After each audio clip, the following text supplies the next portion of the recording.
Are you worried that you aren't getting in enough hours for your homeschool? Let's take some of that pressure off. Did you know that learning goes beyond the books? It encompasses things you do throughout the day. So, here are some homeschooling ideas that don't involve books but count as homeschooling.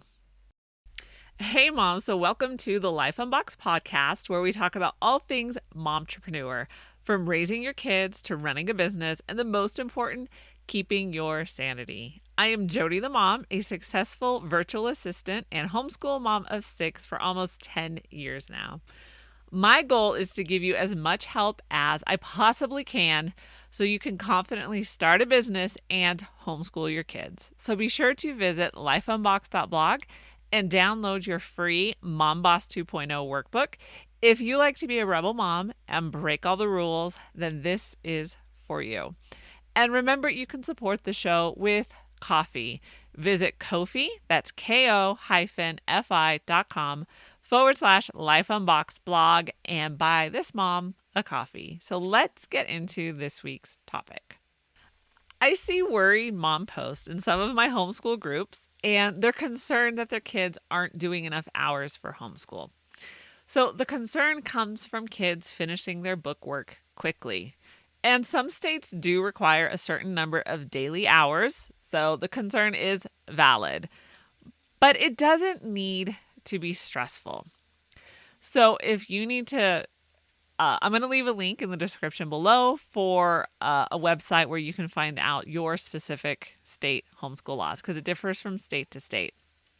But we think school hours can only happen when the curriculum books are open. So, Mom, let me walk you through this worry, okay? So that you and your kids can know the freedom of homeschooling. Let's talk about a school day first.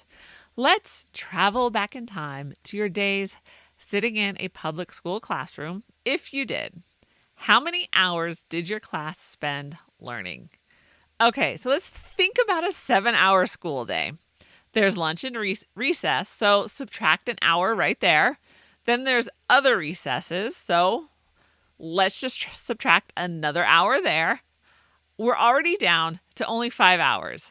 That was we cut off 2 hours right off the top.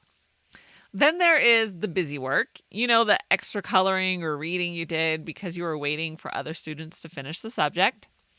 Then let's add classroom management. In a class of 30 students, the teacher is probably spending most of her time managing the classroom. So we can easily say that less than half of the time spent in school is spent doing schoolwork. I know, this is the rebel mom. If you're new to the channel, I am the rebel mom. So we're going to say the quiet part out loud. Okay, so yes, your school day you're basically, the hours you're spent learning is about half the amount of time you're actually spending in school. So does this give you a better perspective on your homeschool?